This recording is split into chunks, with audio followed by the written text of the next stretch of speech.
here is the Vivo X60 Pro and here is my review of it. So I'm not going to waste your time with this one, so let's just jump straight into it.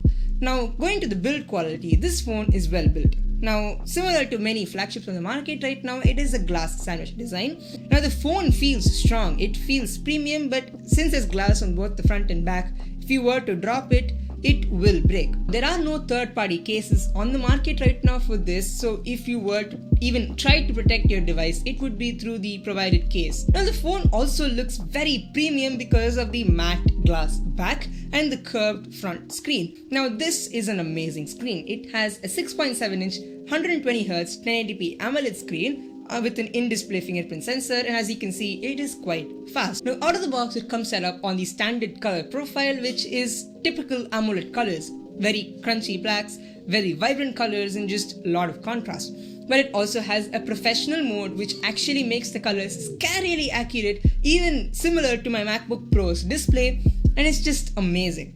Now, it also is 120Hz as I mentioned, and so everything from scrolling through the settings page to browsing Reddit, browsing Twitter seems so smooth. It also has a very tiny punch hole where the front camera resides. Overall, the display is pretty good for what it offers. The Snapdragon 870 powering this phone is so powerful that the apps load up even before the animation finishes playing. It performs amazingly well. Now, the Indian variant of this phone has 12GB of RAM and 3GB of what Vivo calls virtual RAM. Now, virtual RAM is nothing but like swap memory on your PCs. It will use a portion of the internal storage, the UFS 3.1 storage in this case, to offload files from RAM for time being if the 12GB ever gets saturated. Overall, this is a very good phone. It feels so quick. After using this for a while, you'll not be able to go back to your old phone. It's just simply out of this world. Now, coming to the most important thing on this phone at least, the cameras. This is an amazing camera. Now, the main sensor is a 48-megapixel Sony IMX589, a custom developed sensor for this phone, and it has that gimbal stabilization tech. And the photos and the videos that this takes are simply amazing. Now, the main sensor photos ooze quality and they appear natural. They do not appear over-sharpened.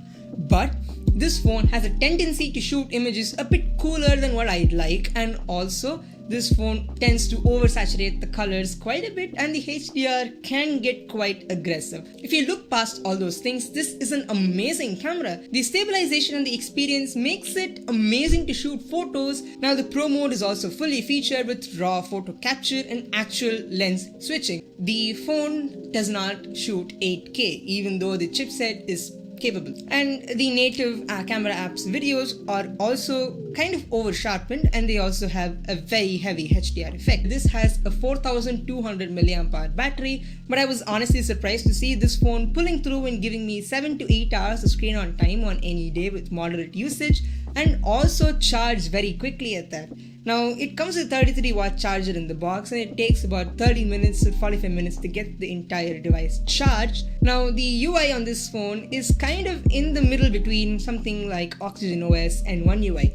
Oxygen OS 10 being very relatively close to stock Android, and One UI being very stylized. Now, this is somewhere in between. Now, it has an extensive feature list similar to One UI, but it also has a lot of Google integrations and even uses Google's stock Android launcher. But it also has some of Vivo specific apps like Vivo Cloud and Vivo Calculator, and those apps, they don't fit together. The UI isn't really consistent, but FunTouch has a lot of fun touches of Android with some fun touches from Vivo's own design team. One issue is the settings app is really convoluted, but there are a lot of features, a lot of useful features even. You need to give it a bit more time.